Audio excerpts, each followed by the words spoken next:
یہ جو قبریں ڈھائی گئی ہیں یہ صرف قبور اہل بیت کو نہیں ڈھایا گیا ہے، یہ گویا اس بہانے سے پیغمبر کے قلب مبارک کو تکلیف پہنچانا چاہتے ہیں۔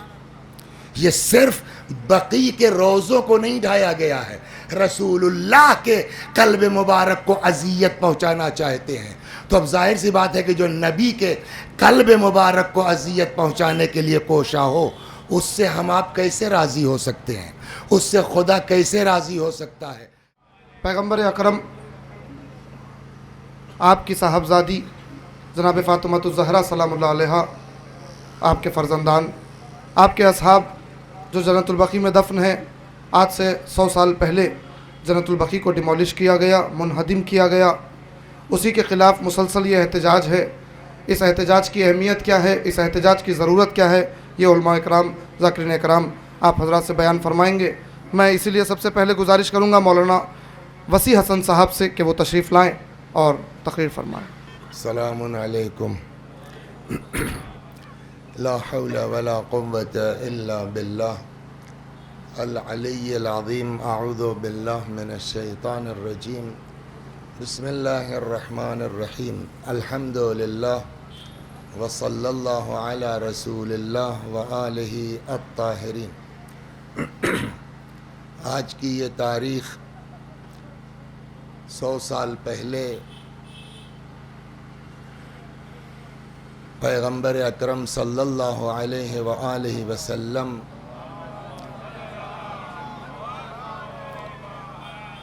کے جگر گوشے جس سرزمین پر دفن تھے، ان کو ان ملائین نے 8 شوال سن 1344 ہجری یعنی آج سے 100 برس پہلے ڈھا دیا گیا، جبکہ خود پیغمبر اکرم صلی اللہ علیہ وآلہ وسلم نے قبروں کے نشان کے لیے خود کوشش کی ہے۔ یوں تو بقیع کا قبرستان اسلام سے پہلے سے ہے، مدینے والوں کا مین قبرستان وہی تھا بقیع، لیکن اسلام کے بعد جو سب سے پہلی شخصیت اس قبرستان میں دفن ہوئی وہ جناب صحابی پیغمبر جناب حضرت عثمان ابن مظعون، ان کی تدفین ہوئی سب سے پہلے۔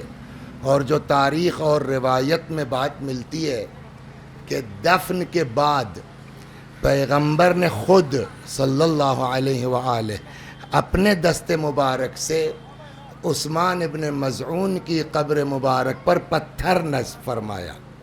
تو اس کا مطلب کہ حضرت چاہتے ہیں کہ نشان باقی رہے، یا خود حضرت کے فرزند جناب ابراہیم جو کہ جناب ماریہ قبطیہ ام المومنین حضرت ماریہ قبطیہ کے بطن مبارک سے تھے، ان کا بچپنے میں انتقال ہو گیا، اور دفن کے بعد پیغمبر نے جناب ابراہیم کی قبر کے اوپر پانی چھڑکوایا، ڈلوایا۔ وجہ کہ چونکہ ریتیلی وہ ہوتی تھی، مٹی وہاں کی تھی، تو ممکن ہے کہ ہوا وغیرہ چلنے سے اڑ جائے، نشان نہ رہ جائے۔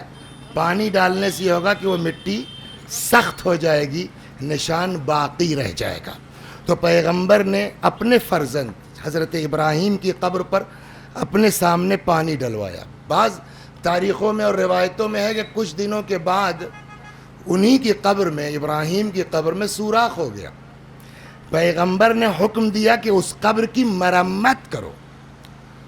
تو ہر دور میں اس طرح کے لوگ ہوتے ہیں۔ کسی نے پوچھ لیا کہ یا رسول اللہ، اس قبر کو ٹھیک کرانے سے مردے کے اوپر کیا فرق پڑے گا؟ جواب پیغمبر کا قیامت تک کے لیے ہے۔ فرمایا کہ باقی رہنے والوں کی آنکھوں کے لیے ٹھنڈک کا سبب ہے۔ تو اس کا مطلب یہ ہے کہ جس کو کسی سے محبت ہے، اس کی قبر کا نشان دیکھ کر کے انسان کے دل کو سکون ہوگا، آنکھوں کو ٹھنڈک ملے گی۔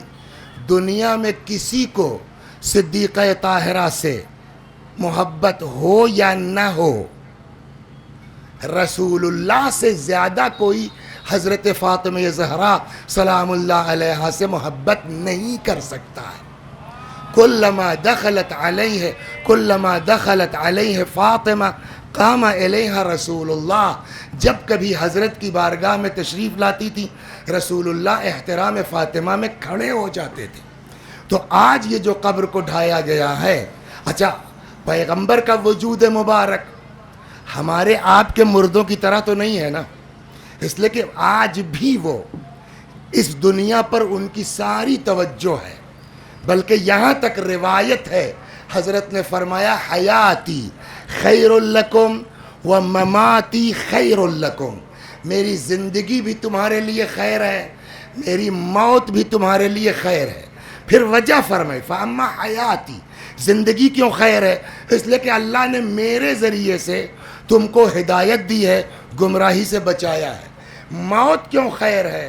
فرماتے ہیں اس لیے کہ تمہارے اعمالکم تعرض علیہ، تمہارے اعمال ہمارے سامنے پیش ہوتے ہیں، تمہارے اعمال ہمارے سامنے لائے جاتے ہیں، اگر تمہارے اعمال اچھے ہیں میں اس میں اضافے کی دعا کرتا ہوں، فما کان من حسن ازددت لکم، اگر اچھے ہیں میں اضافے کی دعا کرتا ہوں، ومن کان من قبیح استغفرت لکم، اگر تمہارے اعمال خراب ہیں میں تمہارے لیے استغفار کرتا ہوں۔ تو اس کا مطلب یہ کہ پوری کائنات ہمارے سب کے اعمال آج بھی حضرت کی نظر کے سامنے ہے، رسول اللہ کی نگاہوں کے سامنے ہے۔ تو جب دنیا کے اعمال پیغمبر کی نظروں کے سامنے ہیں تو ان کے اپنے بچوں کی قبریں، ان کے روضے کیا پیغمبر کی نظر مبارک نہیں ہے؟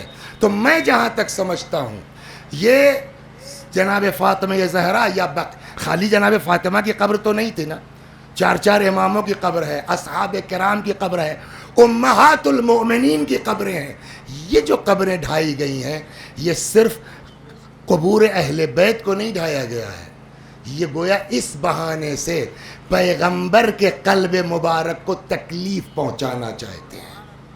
یہ صرف بقی کے روضوں کو نہیں ڈھایا گیا ہے، رسول اللہ کے قلب مبارک کو اذیت پہنچانا چاہتے ہیں۔